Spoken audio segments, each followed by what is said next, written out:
There's no should be. When you're 18, you have the right to do exactly what you want to do. You're no longer on. You're no longer. And that's why I said we have a difference of it, because once you turn 18, in my mind, you are free to do whatever you want to do. You don't have nobody telling you what to do. You don't have nobody. You are freely on your own. You don't have to listen to nobody ever. Ever. You don't. That's how, you don't have to listen to nobody. Now, when it comes to you, it's different. Okay, so when you have a job, when you are working, you have to do what your boss tells you to do for those hours that you work in there. And because if you don't, then if you don't abide by your boss's rules, then they have the choice to fire you or not. Yeah. Or some of them, they don't fire you. They just want you to be in debt to them. And so then that boss, and then they trying to control you just because they're your boss. So you think, is that considered a bully? Or your bosses can be your bosses can be bullies. Your managers at your job can be bullies. Yes. They can. They can. And so when you taught me that word, 2 words, no, 3, freedom. When I learned freedom of movement, that means a lot. Freedom of movement.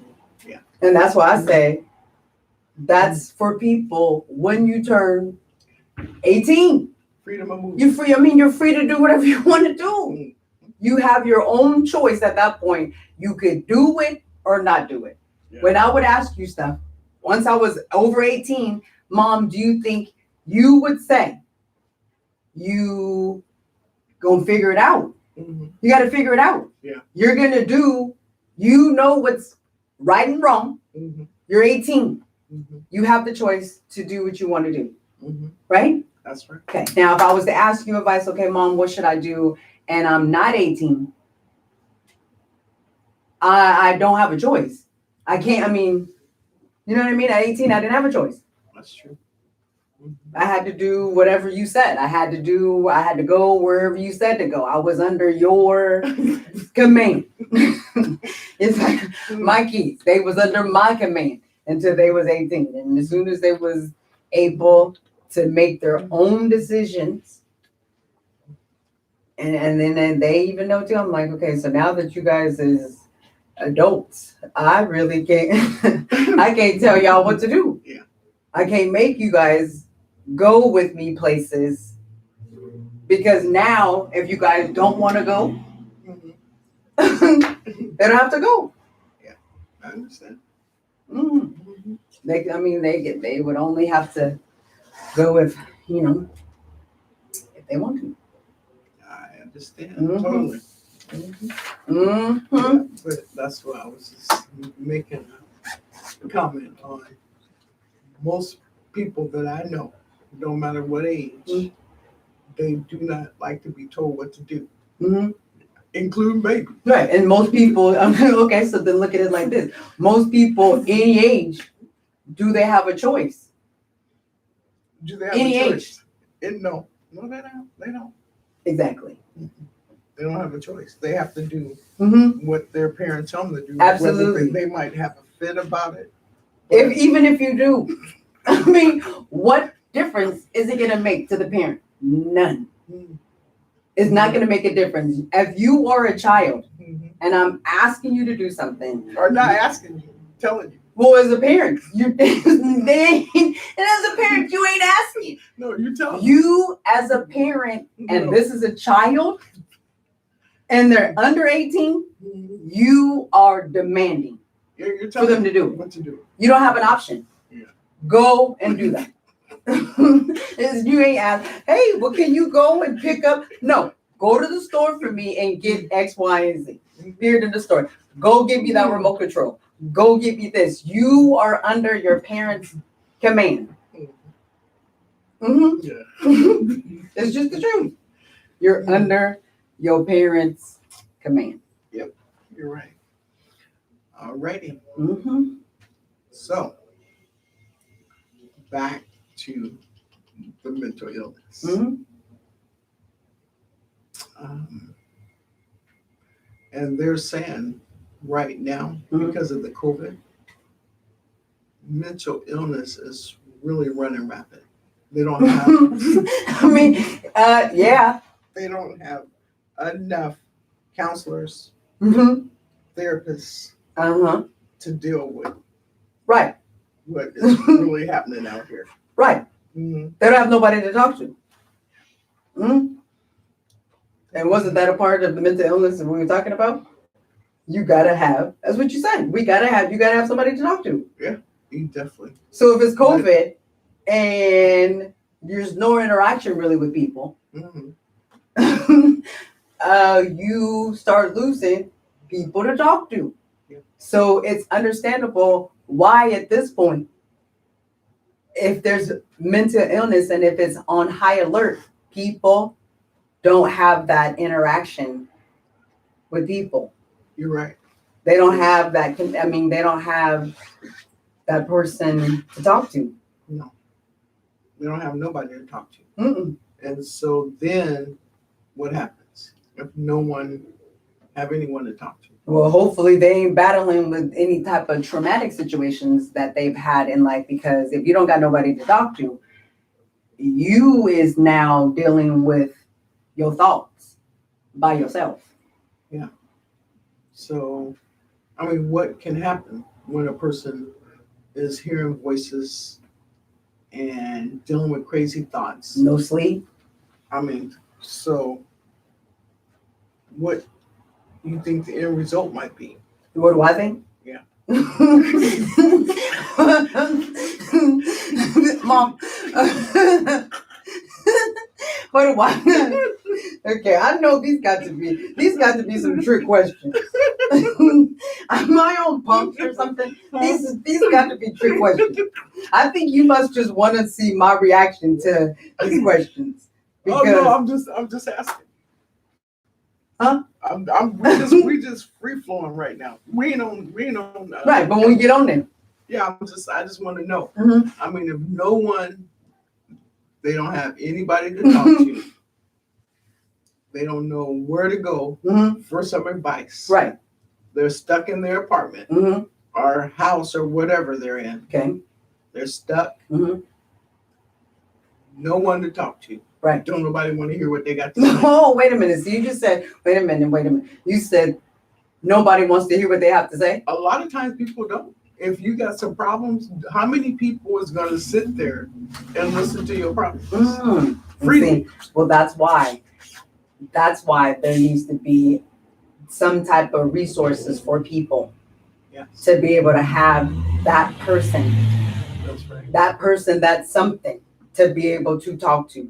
So that's why when it comes with these rocks,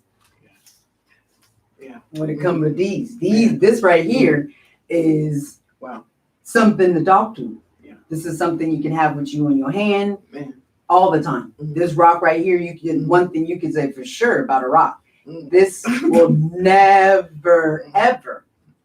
It can never be burnt. No. It can never be destroyed. You're right. Your rock. You're right. It will be here forever. Yeah. You can confide in it. Mm-hmm. You can tell it any and everything you want to. Yeah. You can hold it. Feel it. Beautiful. Wow. One love. One God. Truth will set you free. Truth. Truth will set you free. Okay, ladies. Yes. You guys couldn't hear me on the. No, we couldn't hear you. I No. couldn't. Oh. That's what. Is it not Can turned you on? hear me now? We can't hear nothing. Okay, so probably your volume is going to be turned up. Oh, it's not turned on. Are they turned on? Let's see. It was. There you I just turned it on. go. All right. Okay, yeah.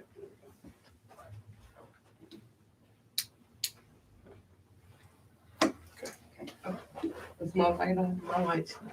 Yeah, it's fine. Oh, Yeah, Mom. Do you hear now? Yes. now we can hear. Yes. Yes. Why not? Oh. All right, we'll keep a close eye on this. I think it's 6. I can't. Let's just put a fresh battery in there. Yeah. Yeah, there's one right there. Should be on. Oh, yeah, it's full.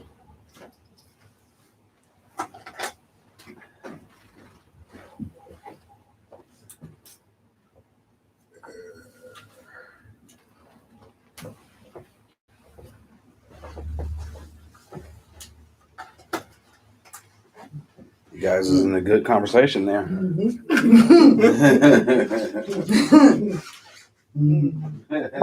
See, that's what we be doing. That's what we like to catch. That's what we be doing. Mm. All right, Turner. My mom be calling me that. You heard her call me. That's what my mom calls Where me. you got it from? Turner. But when she say Lashanti, that's when I know. Whoo, Something going on. right. Got to be hectic. Okay, ladies, about to start the show. So you guys, Right. um, No, excuse me. Are we going to be showing this morning, afternoon, or evening? oh, that's a good question. I see. We're gonna launch. So, So time did we want to go live? yeah, we're gonna do be consistent at 1:30 on Huh? the day that we pick because that's easier for me. But Yeah, that's fine. all right. So good afternoon. Afternoon. Okay. All right. Okay. Can I use your email? Or You you get could 1:30 here, Okay. but I'll you have to think Good afternoon. around the world. So around the you world. you say- time, so that's why middle of the afternoon is kind of a good time. yeah. So you can say what you want. And Okay. then She's thinking about she was thinking about should she say good morning or good evening or good yeah, but like it afternoon. says, you're gonna be Right. It'll be different time. people Right. hearing you Yeah. around Okay. the world. I got Or you. I just say hello or hi. Okay. I got you. Some one of those types. Okay. Yeah, or you All can right. say generally good day. Okay. Everybody knows what that Good day, means. absolutely. You Okay, know, even though it might be nighttime, I got but you. it means Okay. I got you. you know having a good Absolutely. 24 Yeah, hours. yeah, yeah. I got you. Welcome back works too. Okay. Now you're on the next episode. Welcome Oh, back. Welcome back. Okay. Or you can say- Welcome back. Yeah. I remember that show. Mm. Welcome back. Welcome Yes. back. Yes, I used to love I that can say show. thank you for tuning in again. Thank you for whatever. Yeah, and then what you want to do without overthinking it, just try to be consistent. Like Okay. every time you do an episode, Yes. kind of greet them the same way, and every time you leave, kind of greet them the same way. Okay. You know, exit the show the same way. I got you. All right.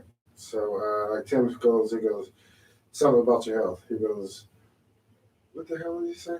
I mean, I've listened to it 100 times. He goes, and remember, what the fuck? How about this right here? Say Let's just something. use this one that my mom has on here. Slogan. Go ahead. How about we have to keep it real. We must talk about it. We only have one earth. We need peace on earth. Okay, that's Kinda. that's a bit long, but Okay, if you do it fast and snappy I and got you. fluid, it could work. You think of a phrase, Mom, that you want to just say. One Wait. written that we can say he's right after every end of the show. Okay. Like how Shannon does her thing with the women, Yeah. like a theme You thing. used to watch MTV, right? Yep. And remember Downtown Julie Brown? Yes. And remember when she Wobble was wobble wobble. Love, peace, and wobble, wobble, wobble? Yep, yep, yep, yep, yep, yep, Yeah, yep, yeah. yep. Some crazy shit, but it works. Just say we have to keep it real. You gotta keep it real. When you say we must talk, because it says we must talk about. We must talk about it. We have to keep it real. We must talk about it. We only have one earth. We Then need when you do the peace. one, you're like, there it is. Yeah. And you don't have to stick to something, now. I mean, you I can got try you. something, Okay, I got you. you know. Let me write that down too.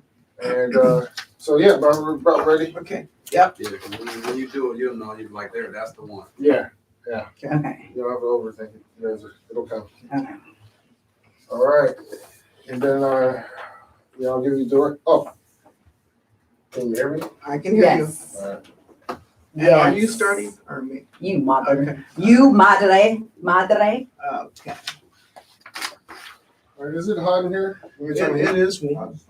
Okay. It feels good though. Oh. But I'm good. Okay.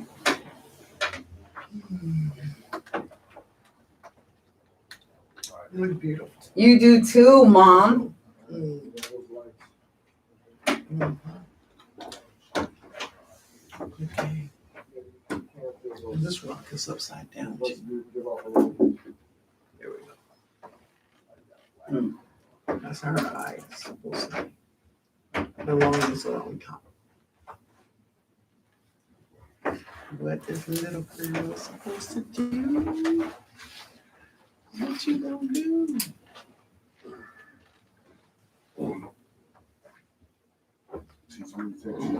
Excuse me.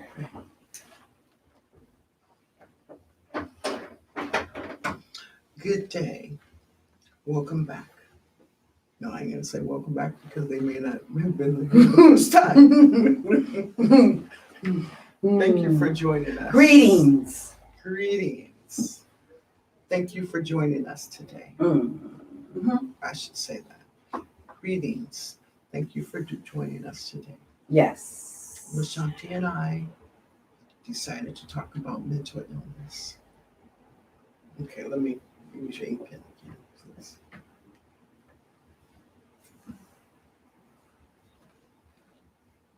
Greetings.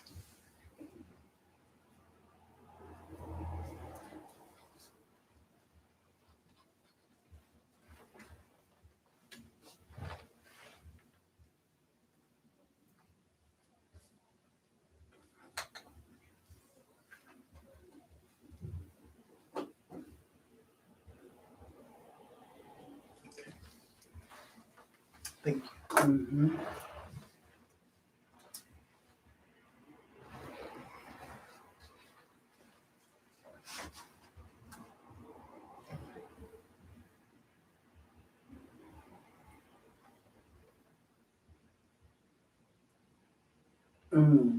Kids. Wait a God, take a minute.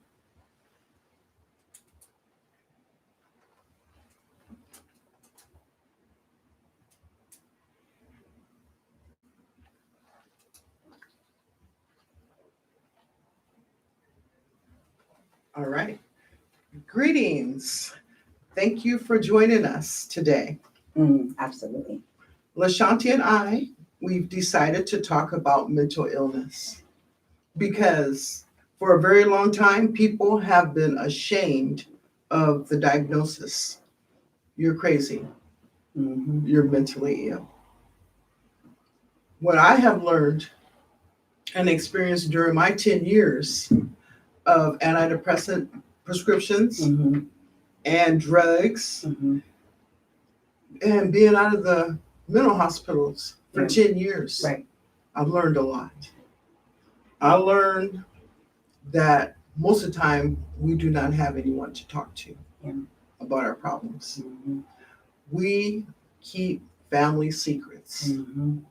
because we do not know who we can talk to Right. and who we can trust. And we try to act like everything is okay. Mhm. We sweep it under the rug. Right. We're suffering through all this pain and anguish, and it builds up over time. Right. And you know what? It reminds me, I just visualize this. It reminds me of a volcano Mhm. because when a volcano erupts, Yeah. it erupts because there's so much pressure. Okay. There's so much pressure that has been built up over time. Yeah. And then once there's enough pressure Yeah. there, Yep. then it erupts. Okay. It turns into a volcano. And so what happens with us as humans, Mhm. the same thing happens. to human beings. I got You're under so much pressure, so much stress Mhm. that you can't take it anymore. Right, Some people go off and do some crazy things. right. And so that's why it's so important to be able to have someone that you can talk to, Right. because mental illness is a very serious thing. It's just like having diabetes, Okay. but the diabetes that's working on your kidneys. Mhm. Mental illness, Mhm. it works on your brain. Mental illness works on your brain. Yes, Okay. that's where your thoughts come from. Absolutely. Yes. So mental illness is a hard thing to deal with. And like I said, I dealt with it for 10 years, but I made it through. 10 years. Yes. And so, okay, so I remember when you said about the volcano, and when you were comparing the volcano to your emotions, your feelings, meaning that when you keep things inside you, when you don't say nothing, Right. when you don't express to anyone things that you are experiencing, and when you keep them to yourself. Yes. When you keep them to yourself, that's when you were saying that when it's been inside you for so long, when you haven't expressed situations or experiences that you have had in your life. Yeah. When you don't talk to anyone, you just keep everything inside. You think it's going to go away. Yeah. You think it's going to go away, and it's not going to go away until you deal with it head on, face on. You have to, because like I said, it will continue to build Mm-hmm. and build. It will cause medical problems. Medical problems. It will cause medical problems with your brain and with other parts of your body, because when God created us, He created our body, each part for a purpose. Okay. And so our body is supposed to work in unison with Right. each other. Right. Yes. Right. But then, okay, so then it's important to have someone to talk to, Someone that you can trust. someone that you could trust. Yes. And what if you don't? What if you don't have nobody in your life that you could trust? I was blessed to be able to have you and other people that, that could relate to my experiences. And if you don't have that, you get worried about you get worried about expressing your experiences with other people, because you don't want people to judge you. You don't want people to think that you are weird. You don't want people to think that it's odd that you have experienced the things that you've experienced in your life. That's true. Because then, haven't you noticed that when you have expressed to people what you've gone through with my dad, Mhm. what you've gone through with mental illness, being diagnosed, paranoid schizophrenic, Mhm. Yes. and when you tell people what you've gone through, Yes. what have you experienced? Their reaction to you after they've heard what you've gone through. Well, they totally surprised. Right. But when I was going through it, Mm-hmm. that was the challenge. When you was going through the mental illness. Yes. Okay. That was a challenge, because when I was prescribed some of the medication, Mm-hmm. the medicine had me doing things that I wouldn't normally do. The medicine. The medicine had me doing things that I wouldn't normally do. I had a hard time. I would really have to think about if I wanted to eat my dinner. Wait a minute. Wait a minute. You had to think how you wanted to eat. I had to think about lifting my hand with a fork or a spoon in it. I had to think about it. When normally, when I wasn't on the medicine, it was no problem. I mean, it was just natural. Right. But some of the medication that was tried on me, I had to think about lifting the fork or the spoon, putting it up to my mouth. It was a challenge. It was a challenge. And even walking, I had to think about lifting my leg, putting my foot down. You had to think about what was a normal thing that you learned to do from a baby. Yes. You had to think about each step Yes. that you were taking. Yes, I did. And that was during the time that you was on the medication. Yes, I had a hard time. I had a hard time just living a normal life. Do you remember how long did it take for you to once you started taking the medicine, Yes. how long did it take, do you remember, that you could start feeling the difference of the medication being in your system? It took, I would say, about a week or so before I had to shuffle. The shuffle. Yes. It took a week. About a week. Okay, so why are you saying shuffle? Because, like I said, Okay, I had to that's- think about Wow. my feet, how I would move it up and down, or to even walk normal. That was a thought that I was trying Okay. to make, and just to, get through that. I mean, that was very different for me. Did that at that point, was it scary, or was it different? You know what I mean? Because now you know at this point something is happening differently Yes, with your thoughts. my brain. Okay. It was sometime I would feel like I was stuck. My brain couldn't move any further. Okay. Yes. And during this time, do you remember where me and Muhammad was? Or where was we? Where were we at that point in life? Do you remember? For a while, you guys was with me, Okay. until things got out of hand. I mean, it got really worse where I couldn't take care of you guys I any got longer. you. Yeah. Okay. But at that point, you was under the doctor. You was under a doctor's care Yes. while you were taking this medicine. I had to be. Now, was that the same psychiatrist that we would go to? Yes. That was your psychiatrist Yes, it was a psychiatrist. that was administering the medication. Yes. Yes. Okay. And so when I would go to the psychiatrist, she would ask me questions on what did you do this week? Mhm. I mean, how was your week? And I would look like, it was the same as every other week. I really couldn't do nothing. I was stuck because the medicine relaxed me so much Mhm. where it was hard, like I said, to move Right. and to be the person that I was used to being. And so, yeah, I would go to the psychiatrist. She would ask me, what did I do? Mhm. And I would tell her.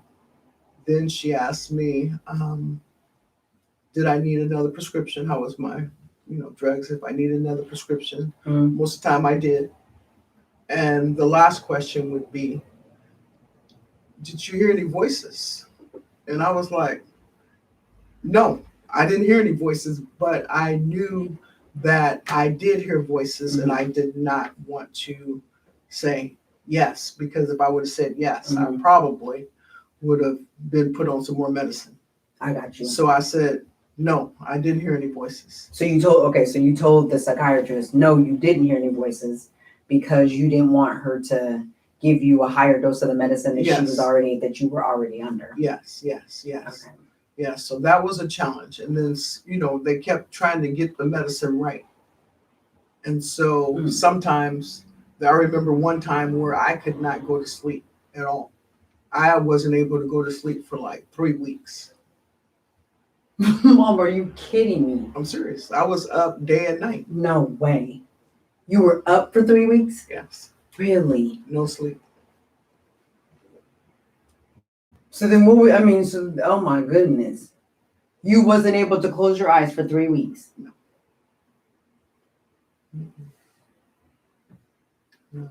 And do you remember, where was me and Muhammad? You guys was with us. You was Were with you me. with Kevin at the time, or were you? No, we were living in Vancouver when we stayed at one of the apartments, the Fort Randall. That's when we were there. That's when I was on the medicine, I couldn't go to sleep for that length of time. But eventually, I ended up in the hospital because I wasn't able to go to sleep. And when a person brain hasn't slept in a certain amount of time, your brain needs so much sleep every night. Right.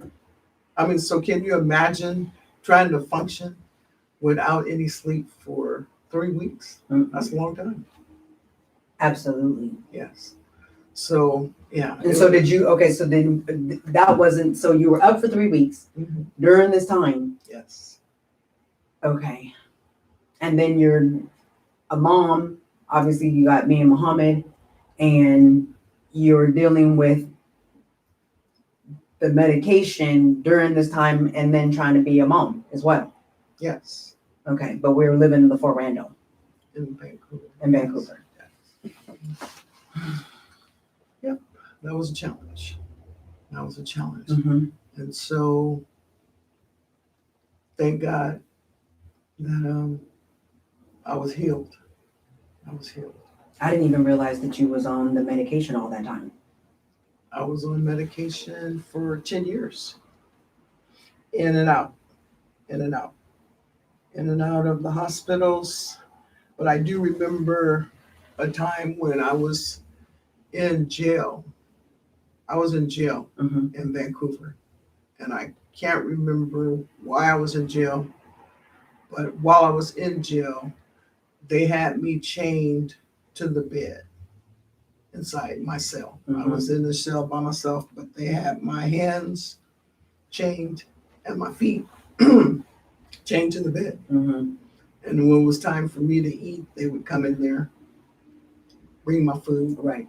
and when I had to use the restroom or bathroom, they would have to come and unchain me so I could go use the bathroom. But that was that was a challenge dealing with, not Right. knowing Mhm. what was happening with a person's body and mind. Mhm. And that's that was a terrible place to be. Mm-hmm.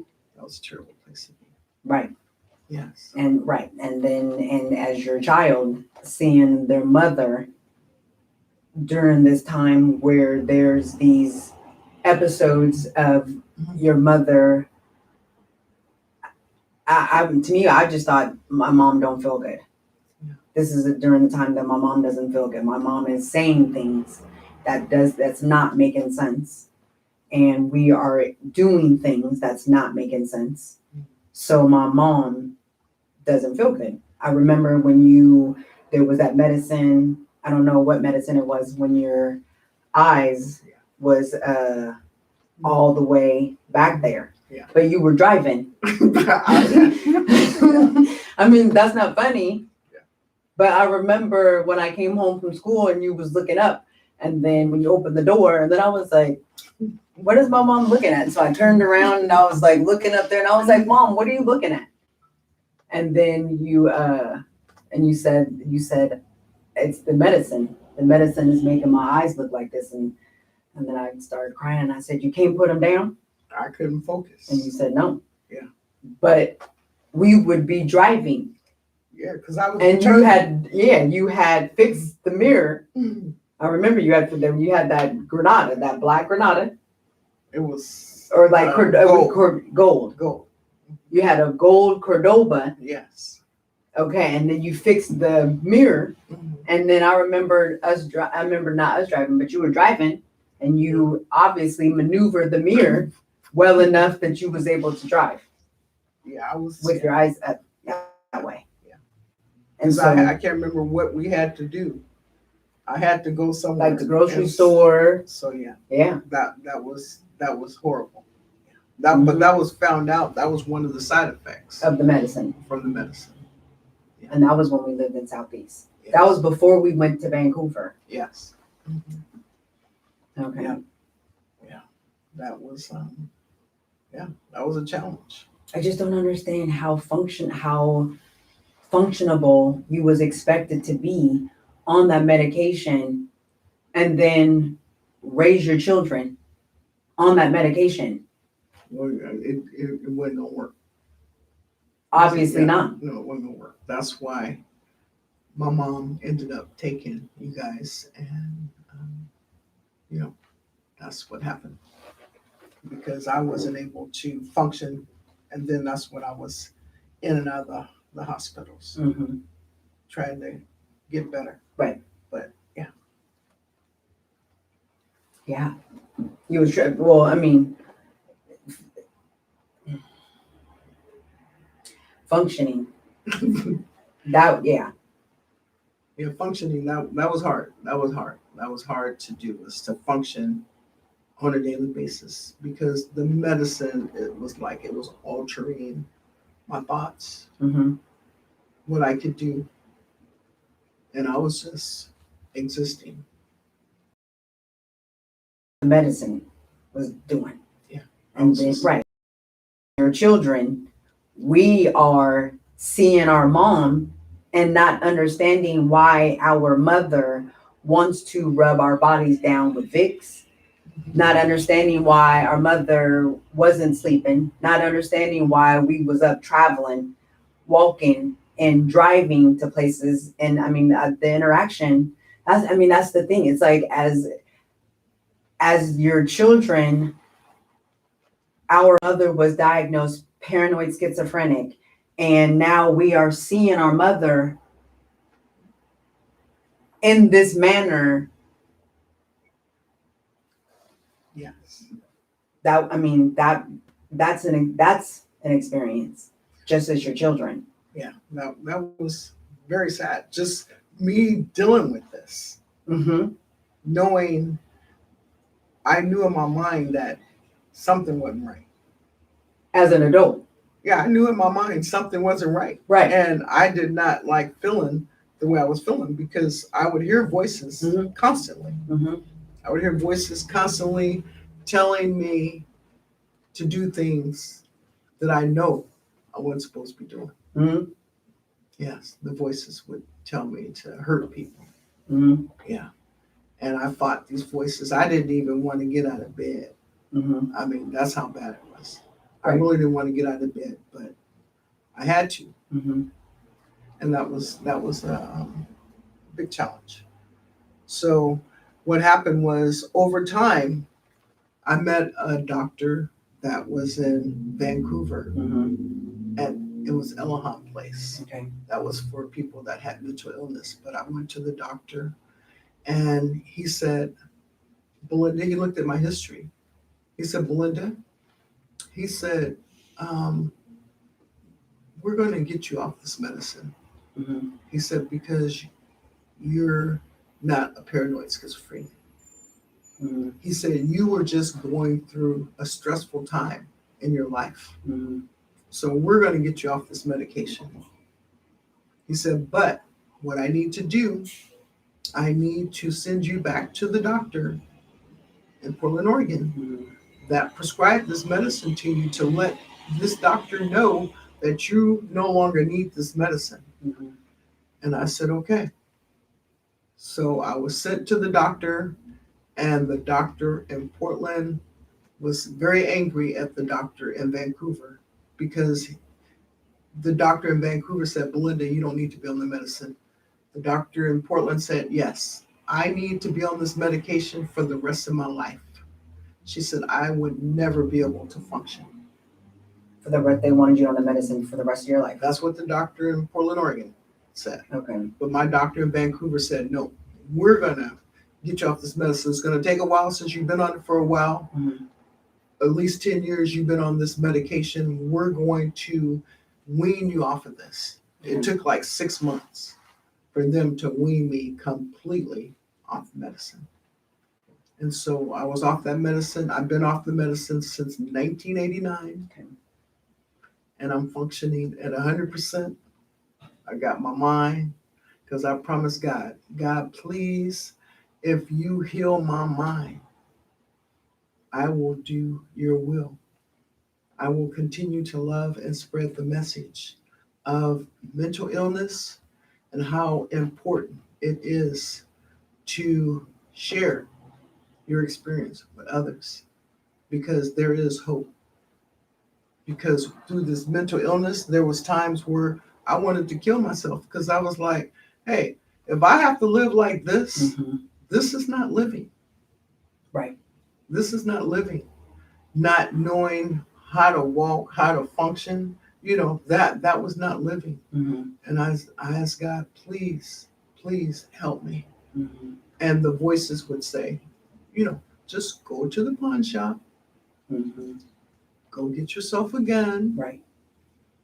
go home, go in your bathroom, Mhm. and shoot yourself in the head and just get it over with. I said, that's simple. And I said, wait, no. I said, what about my children? Mhm. What about my family? I mean, my children are young. I mean, how would they feel if I killed myself? Mhm. I said, I can't do that. I'm not going to kill myself. And so it worked out where God was healed. He healed my mind.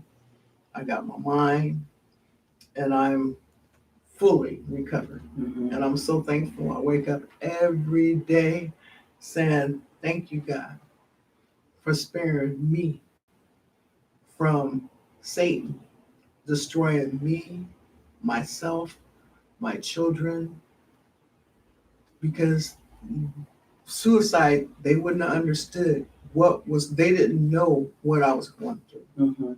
They didn't know. So I'm just thankful that God spared me. Mhm. And everybody have a purpose in this life. And that was not my purpose because nothing happens without God's permission. Mhm. My purpose was not served back then because if I would have been gone, I wouldn't have been able to see you, Mhm. my grandbabies, my Mhm. great grandbabies.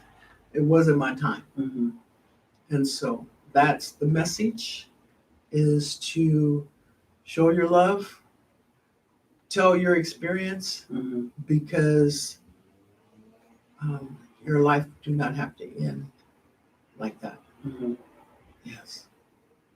So I've noticed that even the words mental illness, Mhm. for some reason that doesn't even that already just sounds scary. I mean it's not a comfortable thing to tell somebody that mentally you're not feeling good. Yes. Back in the days, they said crazy. Crazy. Who wants to be crazy? Right. Yeah. You don't. No. No, you don't. Who wants And you don't.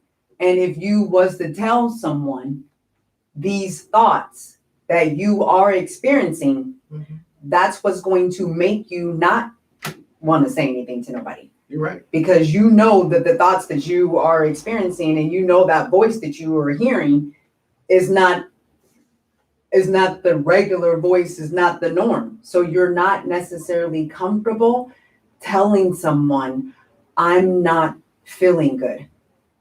You're right. I'm not feeling good. Mentally, I'm not feeling good. I know that I'm sad.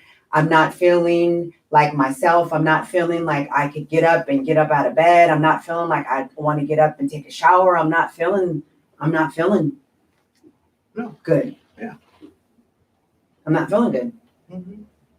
And so I think that's one stigma that we have as African American people, is you don't want to let nobody know that you are quote unquote feeling weak, or you're feeling stuck, or I'm feeling lost. Yes. We don't. I mean, it's hard for us to do that. No one wants to be considered crazy, Mm-mm. but it's something that needs to be talked about. When you're having those thoughts. You need to be able to that you can trust to talk to. Mhm. To do that, because if you don't have anyone to talk to, Mhm. you will explode like the volcano Right. because of all the pressure and the stress. Right.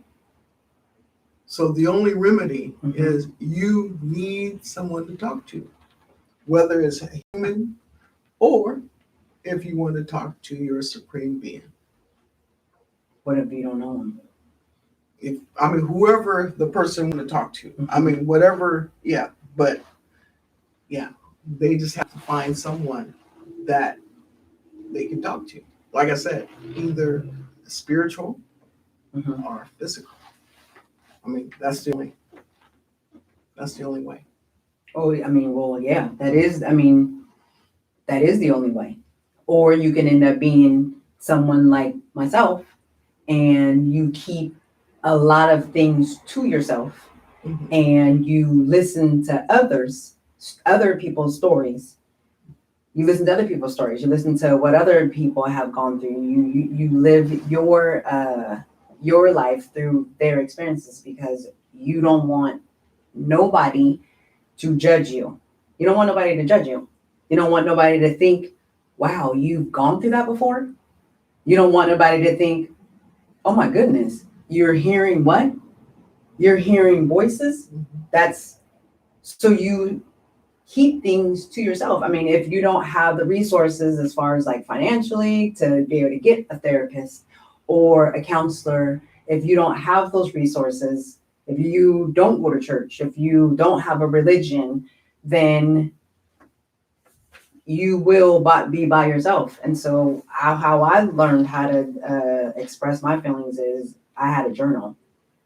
That was my way to be able to express the things that I was experiencing because I did not like telling people my business Yes. at all.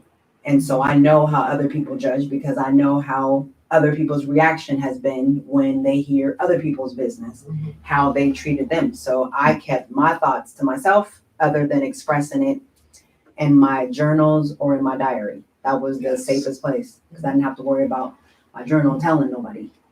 And writing Absolutely. is a form of therapy. Yeah, Writing is a form of therapy. Mhm. And then even with the rocks, these rocks that I have started creating is a form of therapy. Right. It just makes you feel so good inside. Mm-hmm. You just let it go. Right. Just, there's a time in our history where you just need to be able to escape. You need to be able to meditate. You need to be able to just have quiet time, Mm-hmm. so you can just think, let your thoughts, just let your thoughts go, And so that's just a form of therapy, is to paint some of these beautiful rocks, use your imagination, whatever you want. I chose the eye for the rocks Oh yeah. because our eyes see. Our eyes see everything. Your eyes is like the window to your soul. Mm-hmm. That's when you go to the doctor. Mm-hmm. What does the doctor do?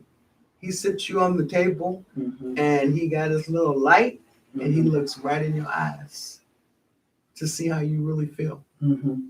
The eyes is the window to our soul. That is totally true. So yeah, it's just another form of therapy. People need to find what works for them. Mm-hmm. Find a special place in your home or on the earth where you can go for some serenity, some peace, some happiness. Yeah, life can be beautiful. Mm-hmm. We don't have to end it on a sour note. We don't. We don't have to end it on a sour note. Right. So just have to stay positive and think of what's best for yourself, because self-preservation is so important. Self-preservation. Self-preservation. Because God puts us here for a purpose. No one doesn't have a purpose in this life. We all have a purpose. Everybody have a purpose. Okay.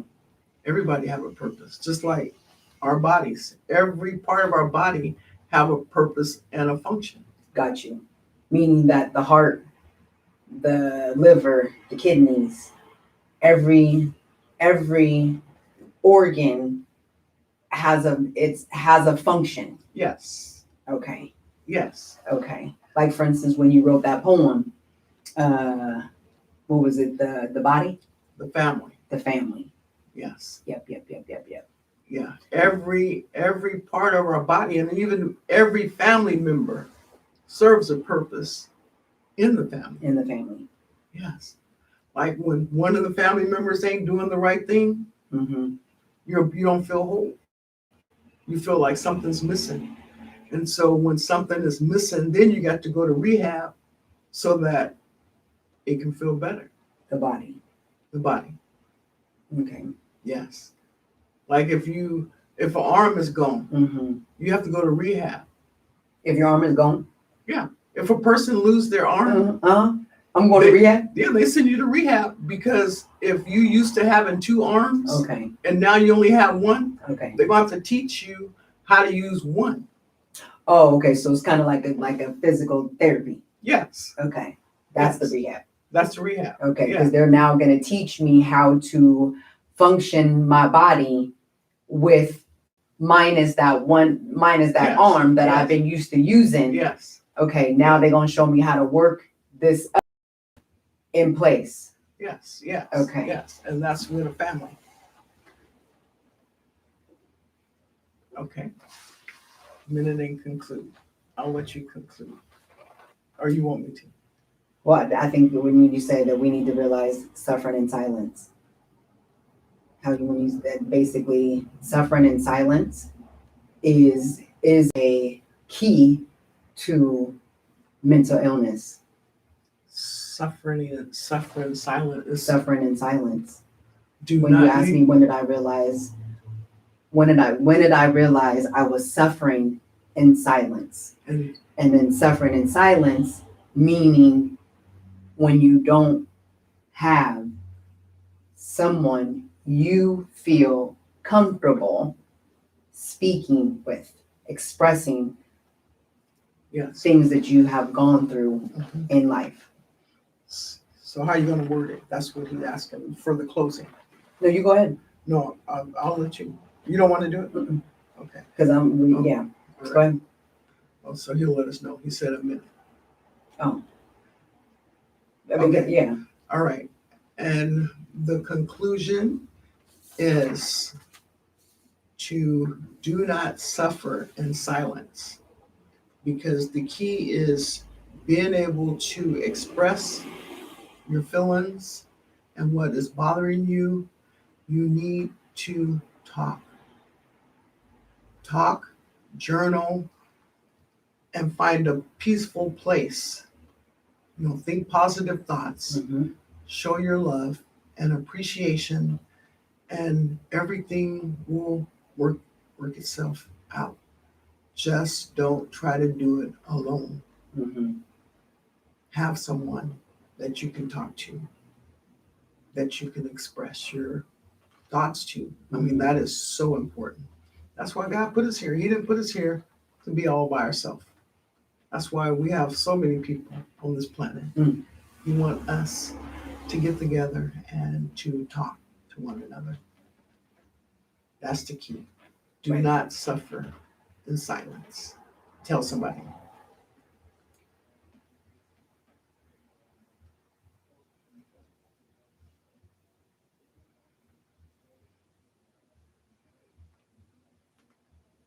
Okay. All right. And have a great evening. Good night. And we will see you, or you will hear us on our next episode. Thank you for listening. Absolutely. Thank you for listening. We are here, and when we are not, you have your rocks and you have your journals to be able to express yourself and to open up your feelings and your emotions. Until the next time.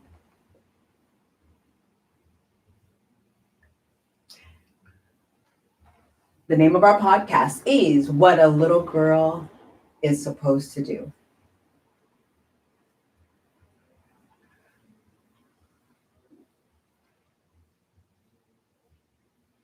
Okay. Until the next time, our next episode of What is a Little Girl Supposed to Do? See you then.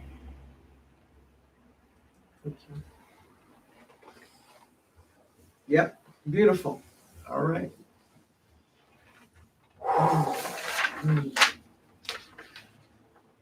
So, the next one. The next one. Whew. I think I'm gonna go Tinko. I'm gonna go Tinko.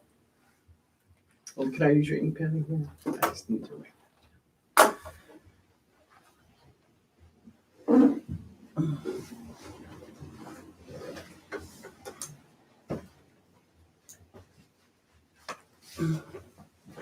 Dig if you will, don't be sure.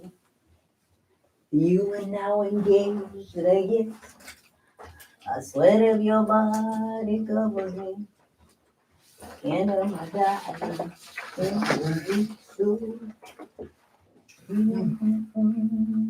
Oh yeah. What?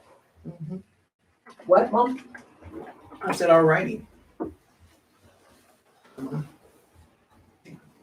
Oh, you go.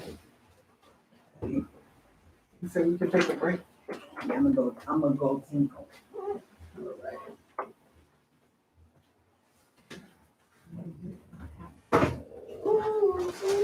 That was good.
see if I can make a cup of coffee.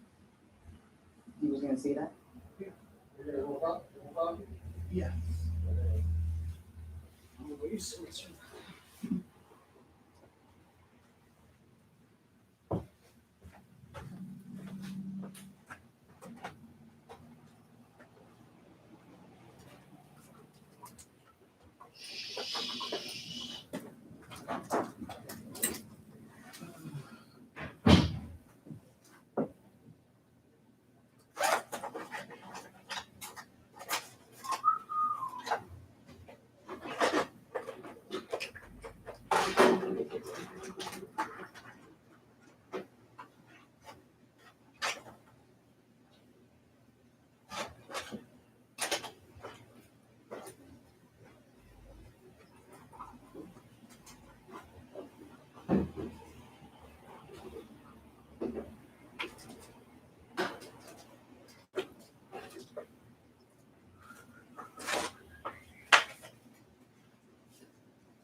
So what's going on, Shanti? Huh? I said, what's going on? Oh, I'm getting in the thick of things. All right. Well, I want you to talk a little more. Conversate. Comfortable. Don't be a reporter now. Okay. You know your mom. Hey, I just learned my mom with that book, Oh, okay. and I just learned those I'm things. assuming you know. Shit. Right. Well, I learned about him. Maybe that's part of the. That's the part of that's what I'm saying. There's going to be a lot of things that's going to come out of this podcast. There's going to be All right, and definitely get into more of how you felt and what you seen at the time okay. and the emotions you were going through. Because like a lot of times when we're kids, we see things, we see colors and shapes, and Right. or we see our own shit, and explain what that's like. Right, And right. sorry, your mom go through shit. Absolutely. And then what was your thinking? I mean, what did you relate it to? I got you. And believe it or not, a lot of your audience is gonna believe that too. And they're Right. gonna like feel that too. And they're like, yeah. And that's what we're trying to get at. And so, but I saw a lot of good things in here. So, and then it gets, and as you do them, you'll get more comfortable. So you'll be way more comfortable next month than you did, because this is going to be the last one for this month. I And got you guys don't have to shoot again until April. And then, because that's when we'll be getting these episodes ready to be launched. Okay. And then, but you'll still be working with him. I got you. You'll still be working with I us got you. and getting everything together. I got you. I'll still need you guys to come in and Absolutely. record voiceovers and shit Okay. like that. Absolutely. But as far as the show and the I got topic, you. Yep. this is it for Okay. I got you. the month of April. I got you. So this is all April. Okay. What do I need to do?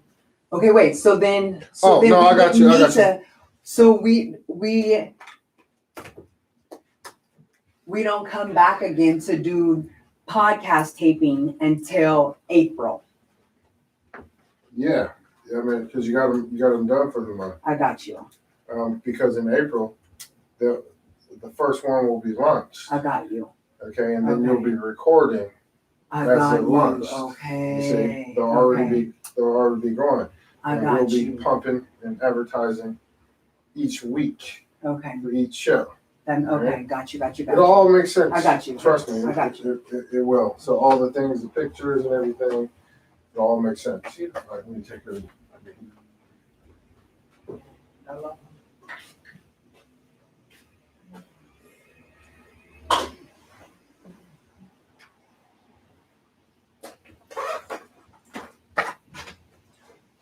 You want some creamer? Yes, please.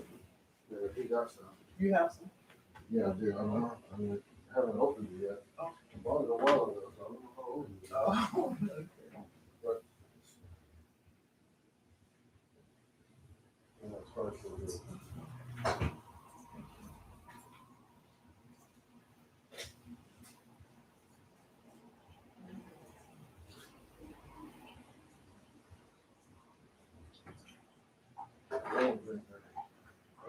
drink coffee? I'll get coffee over there. Oh, okay.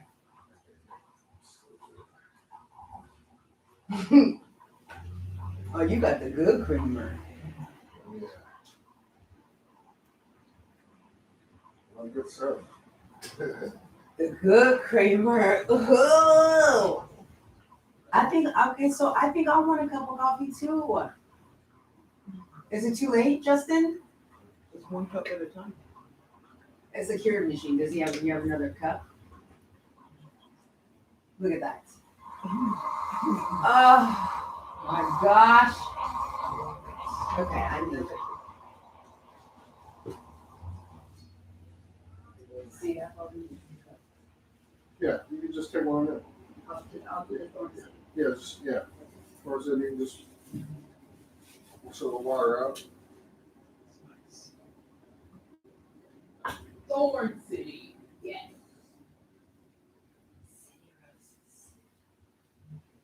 Did you say your name is spelled with a small S or a big S? Did I say that? Yeah. I say that. Yeah. I thought, well, yeah. Which that's- one?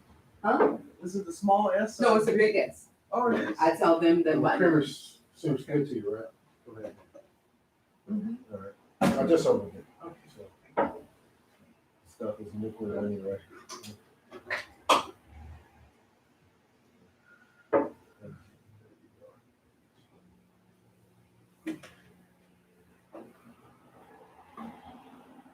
Is this garbage right here?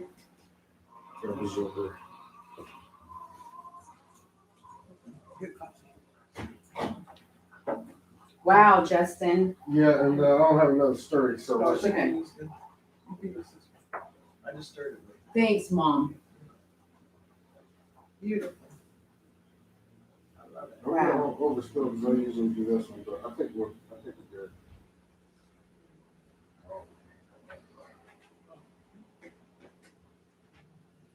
We talking my language now. All right. So yeah, I like the way that went. I did do 30 minutes, and I'll let you guys talk because it was Okay.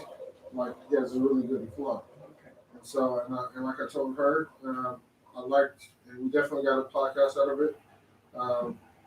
I like, and this will come, in time too. But for her not to ask too many questions, but to flow, give emotions, feelings, stories, things that happen, instances like you were in the hospital and then in jail. Those are good stories, and they take the time too, because it takes a lot to fill up, the time. Run out of content. All right. Right. And yeah. So it's not bad. I was just making sure that some things that we talk about, I know that it's not funny, but it is a giggle or it is humor in things that we do talk about. Yeah. But you know what I mean? I'm not saying that it's Yeah, just don't think about it too much. Okay. Just let it talk. Yeah. Don't spill And he said, don't spill it. on And don't just trip. spill on Don't the trip.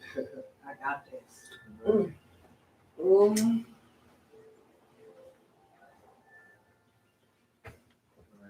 Drink that before you get on my camera. You good? I'm good. I'm waiting for you. All right. Okay. Beautiful. Here, don't get no coffee on my. Yeah, Mom. No, you got a little bit too much in your I'm cup. about to drink this. Yeah, you need some? Yeah. There you go. Thank You're welcome. It's not going to give you one, though. Oh Here we my. go. I'll give you. So you can I set got that more. Here you go. Justin, stop it, because I can feel you. I can feel what you're doing right now.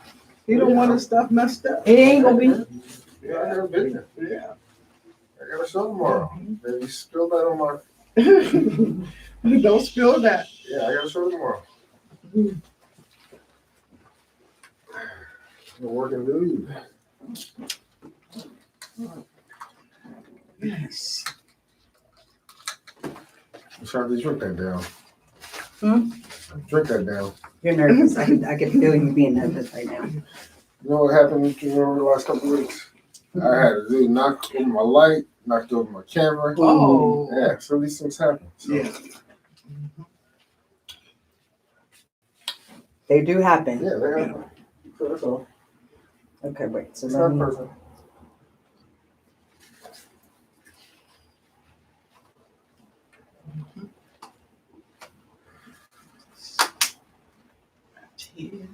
is it?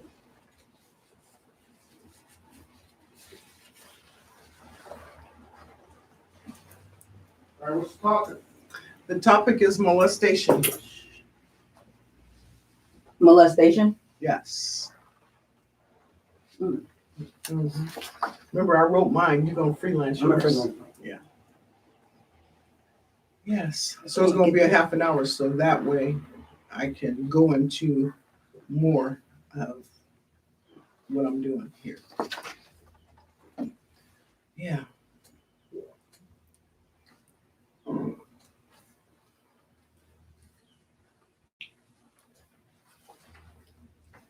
Okay.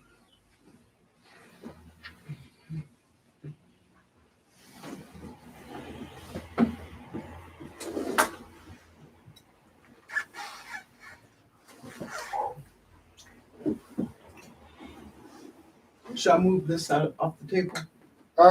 Yeah, sure. Yeah. We'll put it right here.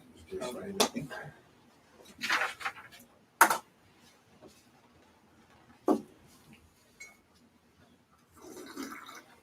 Right. Chauncey, give me your eyes. Oh, yeah, thank you.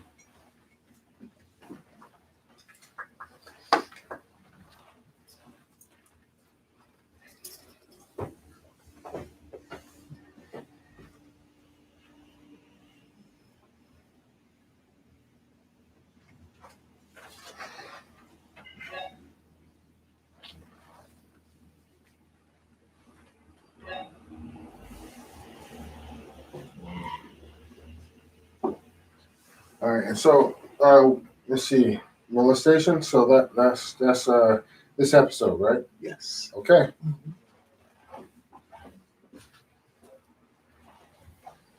You guys are some heavy stuff. Mm. Mm. Yeah. Mm. Mm.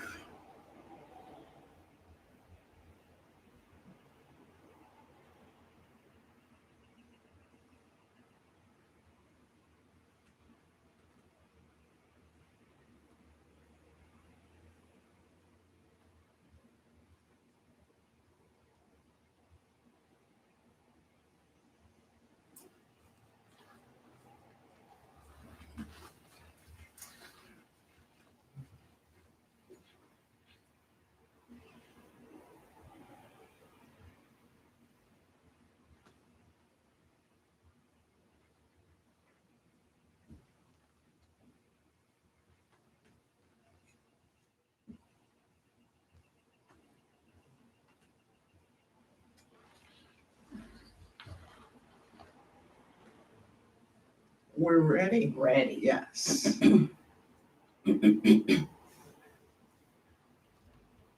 Greetings. Thank you for joining us to Greetings. Thank you for joining us today. My name is Belinda, And my name is LaShanti. and today we're talking about molestation. And what I did, I looked in the dictionary to find out the definition of molestation. And it says abuse of a woman or a child, unwanted harassment. That's what molestation is. Unwanted harassment. Yes. And so I was molested as a child in my own home by my own father at the age of 5 years old. And I was threatened not to tell anyone. If I would tell someone, I would get hurt. He said he would hurt me. Mhm. What is a little girl supposed to do when you're threatened and sexually harassed by your own father? Mhm. I was a nervous wreck as a child. I ended up having eczema really bad, where I was nervous. I was always scratching, and it got to the point where I had scratched all the skin off my neck, my hair, my scalp, my arms. I was just a nervous wreck. And the doctor said it was because of, some of the foods and stuff that I would eat. I was allergic to a lot of stuff.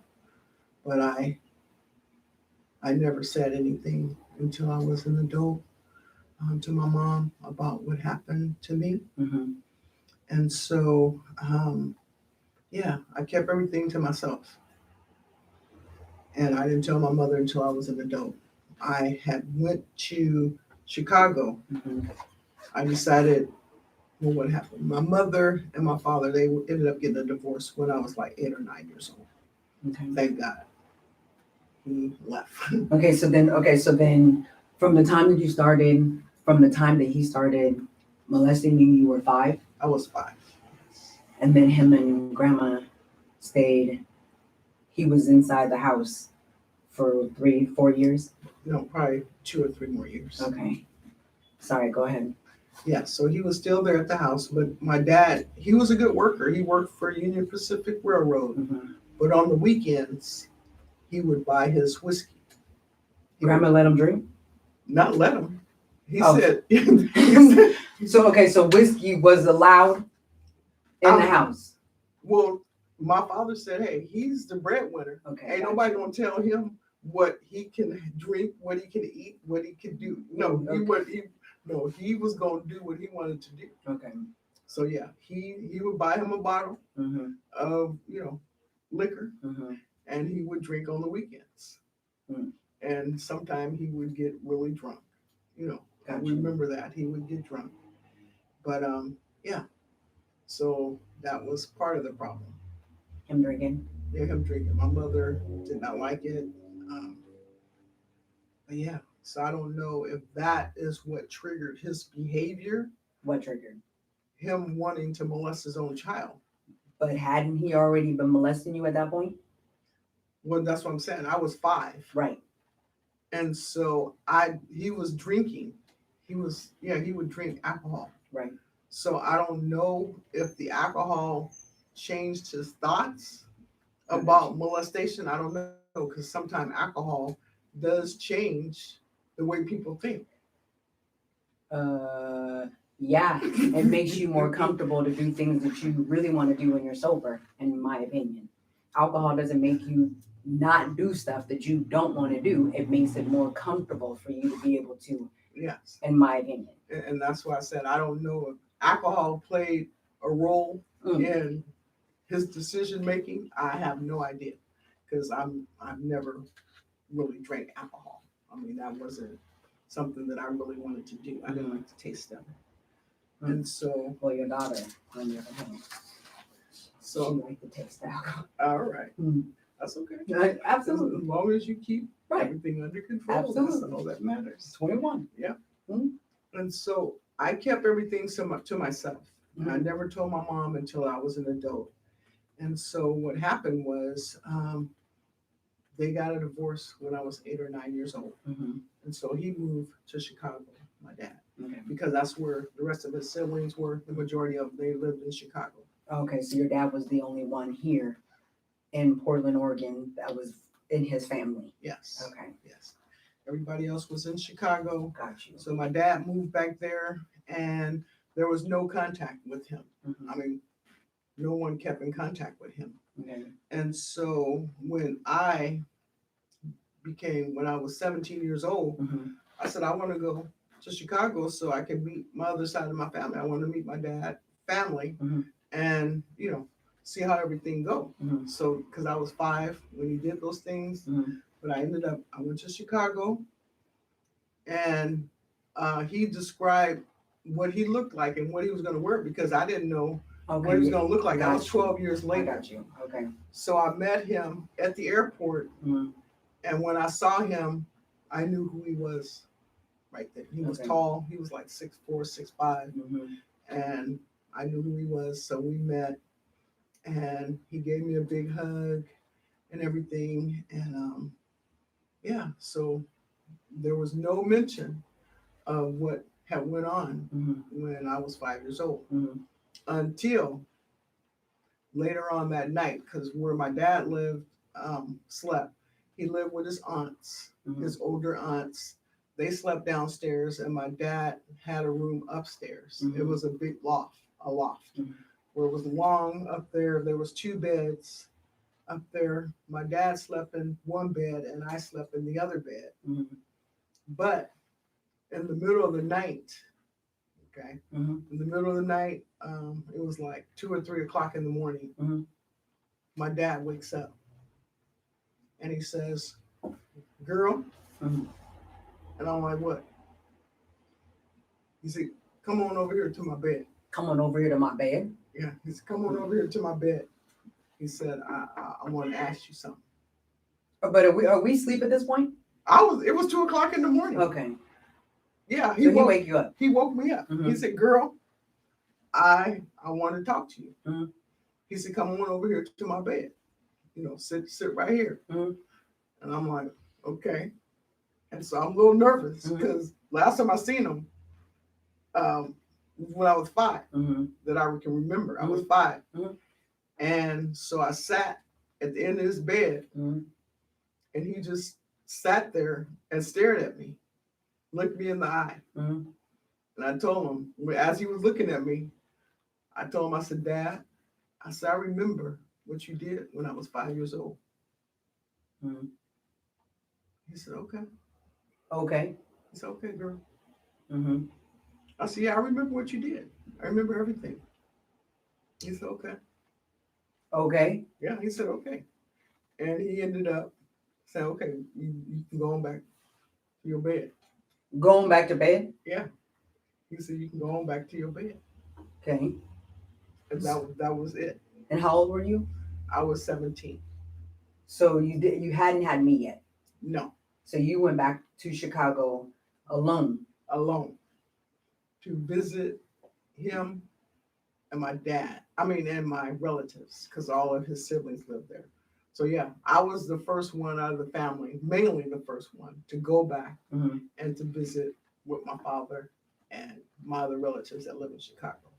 Okay, so in your mind, you wasn't thinking like this man has touched me and done the things that he's done. It didn't make you like leery or make you like, or were you trying to? I mean, you know what I mean? By him being somebody that had did that to you, Mhm. and yes, you're thinking of the thoughts of this is my dad, Yes. this is biological my father. Mhm. Then he shot at grandma, or you and grandma.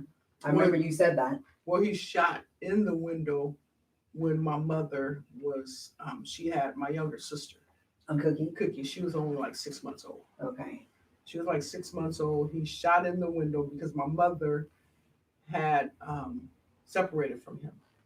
Okay. Grandma, she was just like, okay, Yeah, I don't want to. Yeah, Okay. she had separated from him, and he came to the house. He wanted my 2 older brothers to go with him. Okay. Uncle Johnny and Uncle. Okay. Yeah, Uncle so yeah, he shot inside the house Mhm. at my mom, and thank God she heard the Holy Spirit tell her to move down so she's even with the couch that was across the big picture window, Mhm. because she had my sister on her shoulder. Yeah. And so she moved down, and next thing she know, it was a blast through the window, big picture window. It shattered the wall. It was a sawed-off shotgun that he had shot through the window. And then he jumped in the car with my brothers and went down to my uncle's house. No way. Yeah, he went down to my uncle's house because he was upset with my uncle because of the religion. They didn't believe in drinking alcohol and eating pork and all this. Okay. And my dad did not want nobody telling him what he could eat and drink. Ooh. Well, so he was not happy. So he had my brothers with him. They drove to my uncle's house, went on the porch, rang the doorbell, and they found out my uncle was not at home. So therefore, from what I understand, my dad was planning on shooting him. That was his goal. because he was tired. He thought that he was being involved in, his marriage to his wife, and my dad was not happy about that. So thank God my uncle was not at home, so everything was okay. It was in the newspaper back then when it happened. It was in the newspaper. Mhm. So then where? Okay, so then, after man. Okay, so Uncle Johnny and Uncle Herbert was in the truck with Grandpa Herbert, Mhm. and then from there, he went back to Chicago. Yes. So Grandma and him they didn't get back together. No. Okay, so then he was in Chicago. Yes. And With then- siblings. Okay, And so that's when I decided to go to to Chicago, Chicago by yourself. by myself to visit him Mm-hmm. and the rest of my family because I had never met any of them. Right. So I wanted to, know who my relatives were. Right. So I went back there when I was 17, and that's when he asked me. No, he didn't ask me. He just looked at me. He told me to come sit on his bed. Right. Okay, so that's what I I did. got you. And so, yeah, that's how that happened. You were 17. I was 17. Okay. And then you left from Chicago at 17. And then did you go back? I came back to Portland. Mm-hmm. And then at that time, shortly after that, I was 18, 19.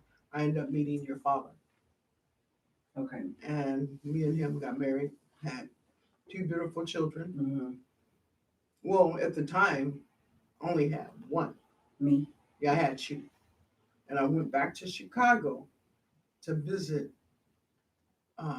Actually, I went back to Chicago to get away from your father when you were 6 months old because he was still being abusive to me. Okay. So he was acting crazy. Yeah, he was acting crazy.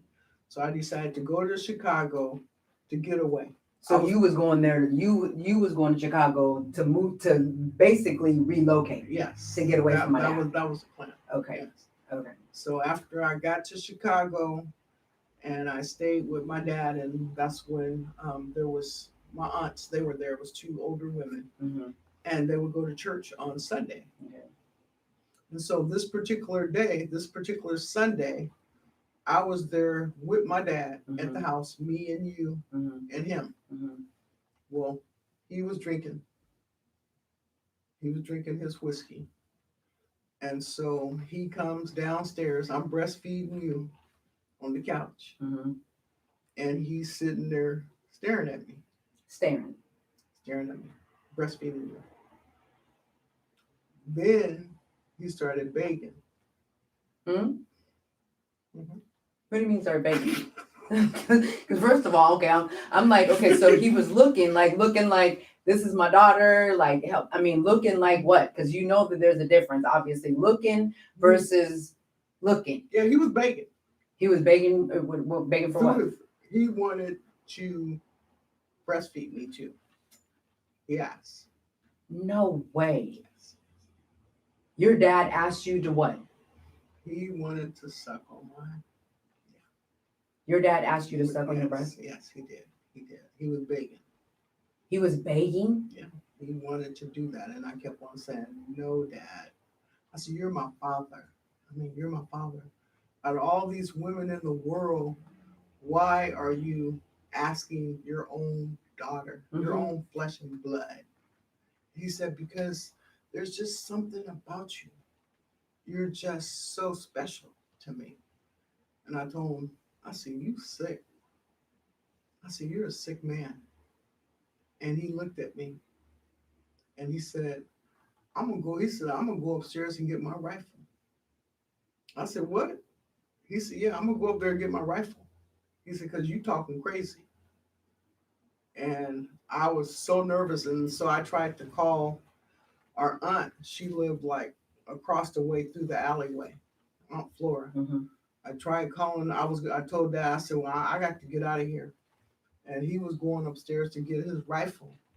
And I tried to call, and he grabbed the phone, so I couldn't call. But once he went upstairs to get his rifle, I ended up dashing out of the house. to my aunt's house. Me and you. Mm-hmm. You was Yeah. running with me. Yes, I had you. You was only 6 months old. I had you, and I went to my aunt's house, and I told her what happened. I said, Auntie, I said, my dad, he was acting up. He was, asking me for favors, and she was like, well, he been drinking.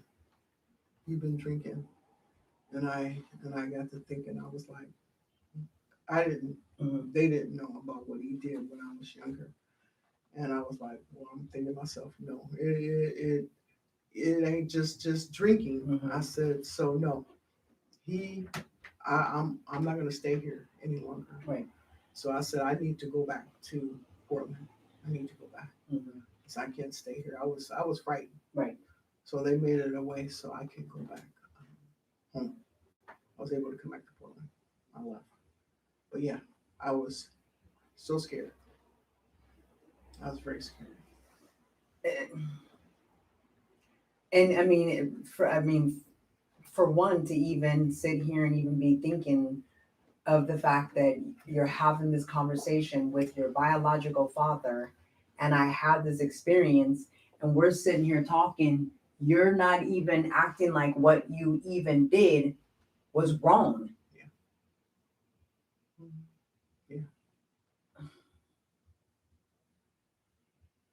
Okay, so then, but at this point, you've had the situation happen with your biological father, Mhm. and then you have this situation the situation happen with your stepfather. Yes. Yes. Okay, And that all started when I was 10. okay, 10 years old, he would there was 7 children.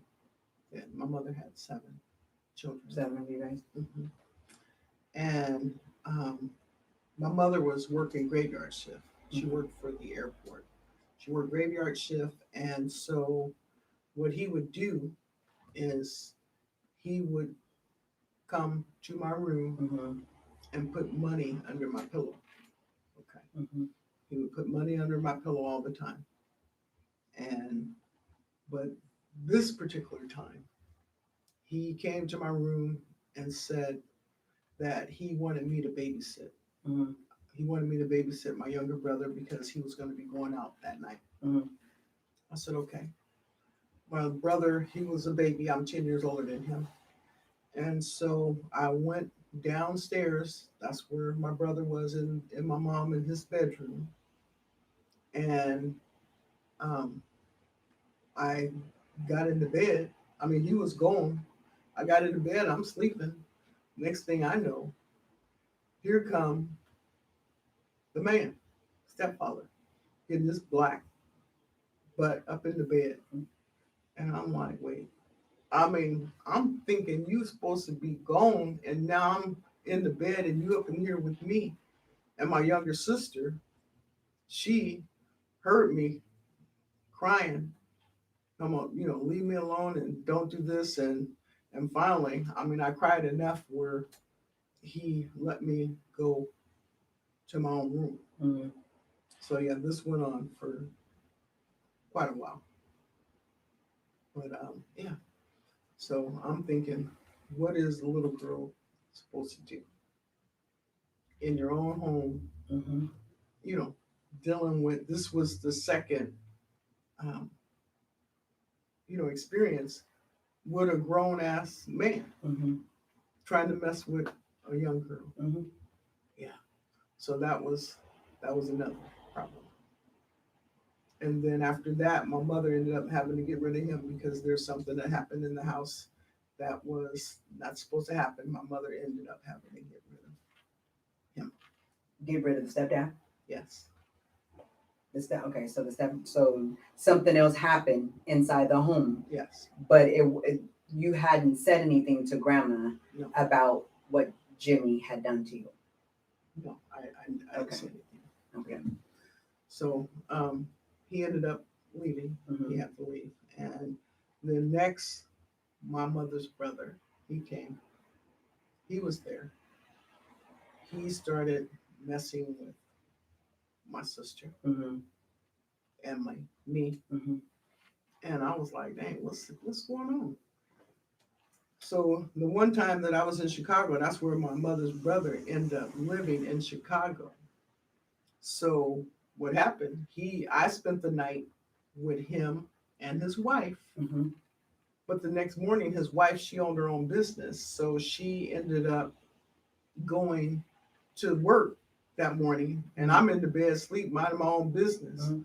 Next thing I know, here come on In your room. in the room where I was sleeping. Mm-hmm. How old are you? I'm a teenager, Okay. okay? And I was 17 or 18. I think this was when I was back there then. Okay.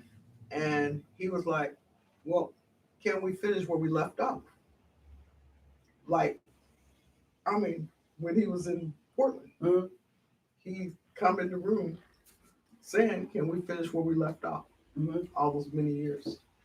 And I was like, leave me alone, uncle. No, we ain't finishing nothing. Get out of here. Mm-hmm. And he was, begging. And I said, no, I'm not going to do anything with you. You're my uncle. No. Mm-hmm. But he didn't try it anymore. Mm. But yeah, that was that experience. And so, yeah, it was a challenge. Absolutely. So that was the third situation. And then, with Leo, your dad, Mm-hmm. um, that was a challenge, dealing with all this. Mm-hmm. I mean, it's just one thing after another. Mm-hmm. And so, yeah, and that's how I ended up being mentally ill Is when. because of all these things that had transpired in the Mhm. life at such a young age. Absolutely. It was tough. And that's why, I mean, I even think when you say that you were 5 years old and you were having your nerves and stuff was bad, right? I mean, at that point you are being molested by your dad. Yeah. So I mean, it would make a little bit more. I mean, it would make sense if your nerves is bad and you're itching. At this point, you're being violated by your father, right? Yes. Okay, so then that makes sense where the itching and all that stuff comes from. Of course. And the one thing that I've, in my experience of being molested, it is always that person that is close, they're in close proximity of the child, is either a family member or it's a family friend. It's the person who you feel you could trust. They don't molesters don't necessarily look like molesters. Yeah. They don't look like molesters. I've even learned too, people that have been molested like myself, I'm either going to be a victim of being molested or I'm going to be a molestor myself. I'm going to molest other children or I'm going to remain a victim of being molested.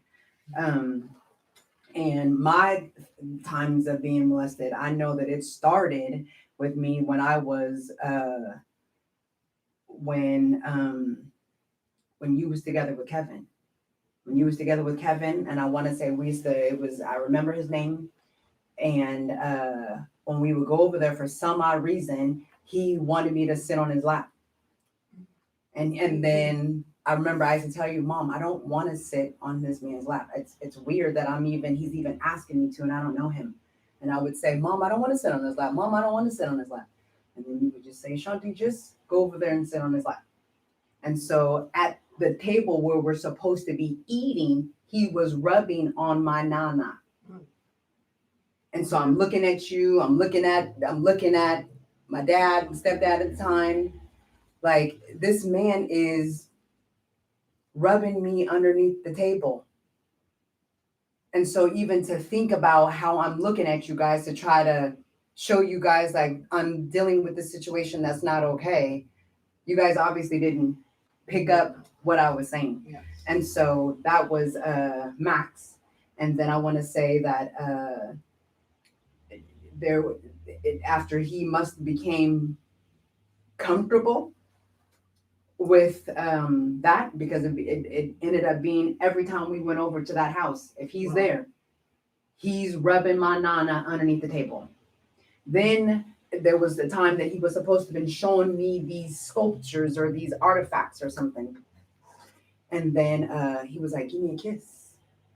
And I remember he put his thick tongue in my mouth. So I'm assuming that was supposed to have been a French kiss. And then I remember my dad, Kevin, came upstairs. And then I remember him like pushing me away. You know what I mean? Like, get over there. And before Kevin was coming all the way upstairs, he was like, you better not say anything. Better not say anything. Because what you did was bad. What you did was bad. He told me what I did was bad.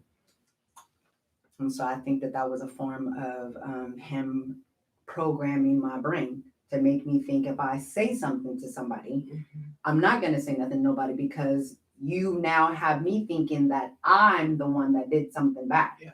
And it wasn't me. You're right. So that was my first experience. I mean, there's been a handful of times within that time, like I said, from family, family friends that are babysitting you, and your parents are gone, or your family's gone, whoever you're living with, the molester,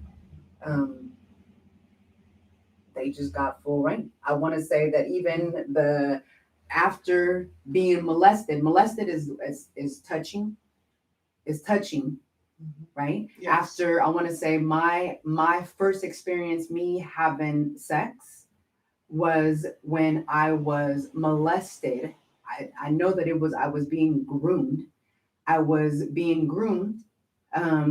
He was buying me any and everything that I wanted. I was able to have his house to myself. I was able to invite whatever friends over. And so he was grooming me. I remember that there was a time that I had found one of his pornography tapes of him having sex with, it was a couple women, and I was mad. Me and him hadn't, I don't think at this point me and him had started having sex, but he was more acting like he liked me. And so by me seeing these videos of these people, these women that you were having sex with, you can't care about me the way that you're saying you care about me, because I wouldn't be seeing this video of this woman. So he called you and we was at his house, me and you and him. We were sitting at his house, and he was like, Belinda, I want you to know that LaShanti, she's more than welcome to come over here anytime she wants to. But I need to let you know that she came across one of my videos, and I think that she watched it. And I need her to know that things that are here, those are not her concern. Okay? So, but he used that as, now let me get her mom to help scold her for her doing something wrong, but it was me cutting him off because of what I seen. Okay. So my first experience was with Doug. And yeah, I didn't That was know. my first experience. I mean, because remember, he came over and asked me to marry him when I turned 18 years old. And I said, Mom, this is what's been going on with Doug. Now that I'm legal, he wants to marry me. I don't want to be with him. I don't want to be with Doug. And it was more that I remember you was just like, okay, well, he'll be good. He'll take care of you. He'll be good to you.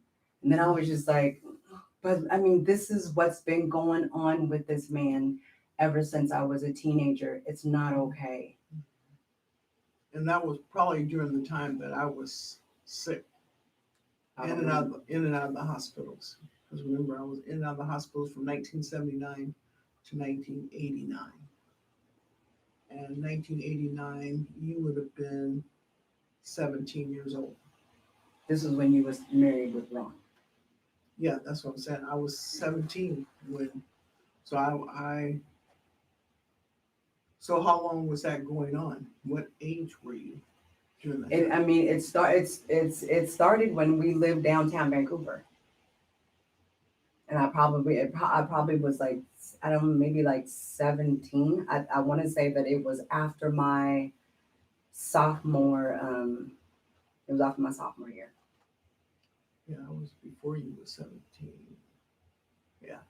Hmm Yeah, that's what I was saying. It started when I was like 15, 16. Okay. Yeah. And that's what I was saying. During that time, I was in and out of the hospitals. If it happened when in 1979, that's when I first started getting sick.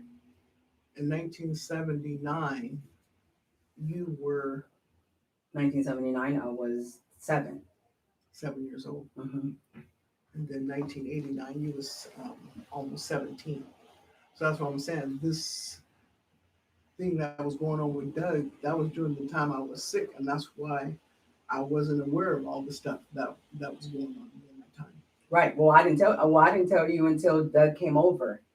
When Doug came over and he presented that ring to me, and he had that truck outside, and he was like, "Lashanti, I told you that when you turned 18 years old, I wanted to marry you, and that I love you." And I was there at the house with some friends, and when he came there, and I said, "I'm this. This has never been okay. This has never been okay. What you did to me during the time that you did, I was way too young for you. Yes. I was way too young for him." And so Undyne was really the one that really called it out when she said, "Shanti, I think something's going on with you and that man." It was Undyne. And I said, "How do you, and what makes you say that?" And she said, "Cause I could tell. I could tell the way you are with him. I could tell the way it's not natural. This grown man should not be this interested in you." So that happened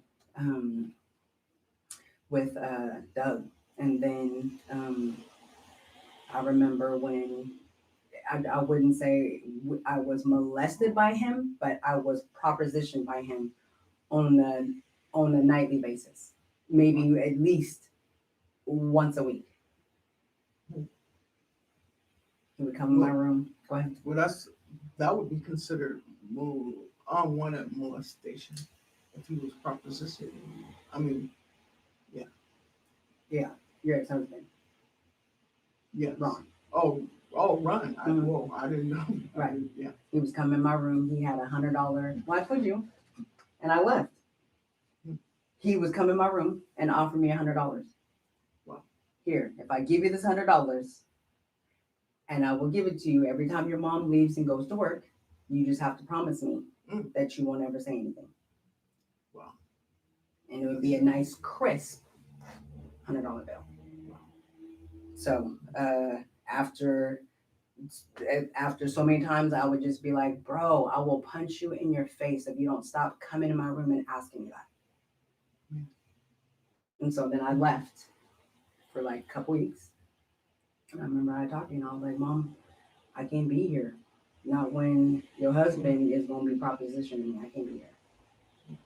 And then he said sorry. And I was like, "Shit, sorry, don't cut it. I can't do it." That's not good. So I think with me being molested myself, I know that it's made me be super mindful of people seeing how convenient it is for molesters to molest you. I mean, it, like I said, it'd be a boyfriend, it'd be a girlfriend, it'd be somebody just right underneath your eyes that you not even knowing is doing it. Yes. And so when it came to my kids, I would just be telling them, "Hey, it don't matter how much your mom is into somebody. If this person is making you feel uncomfortable, it's not okay.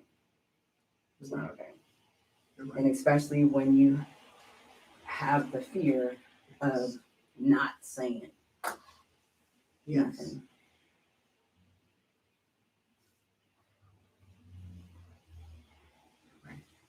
Okay. All right. All right. So, what I have to say about molestation, That's another thing. We need to talk. Mhm. We need to say something. No more family secrets, because that will destroy the individual Mhm. that is going through this, not wanting to say anything or to get somebody in trouble. Mhm. We have to talk.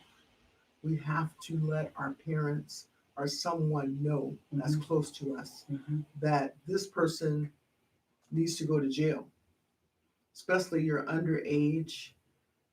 This is not okay. Mhm. It's not okay. It hurts too many people, and it has to stop, because if it doesn't stop with this person, it's going to continue. We have to say something. And so, sorry to have you or anybody that I love in a situation where you're not safe and not acknowledge what a person is going through.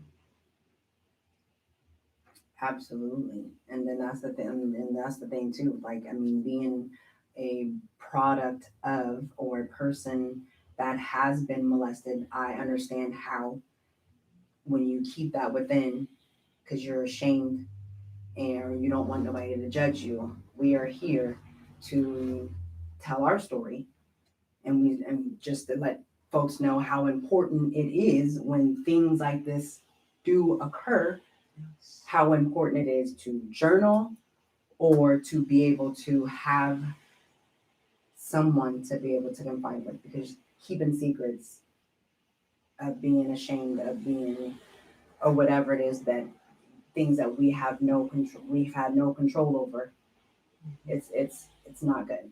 Yeah. It's not good. Tell somebody. Tell somebody. Tell somebody. Talk about Yeah, it. talk about it. Until next time. We will see you again. And thank you for joining us today. Thank you for joining What Is a Little Girl Supposed to Do? Thank you. Ooh, ooh. Some heavy stuff. Right. My God.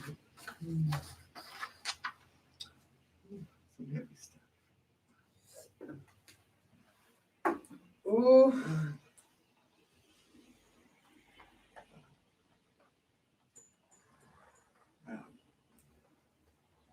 Wow, wow, wow.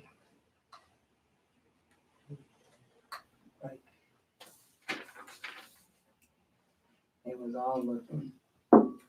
Ooh. Oh, the rocks. All of the babies. It was all looking. They was We see you. right. Mhm. This is We the see teacher you. and these is the students. Mm. We see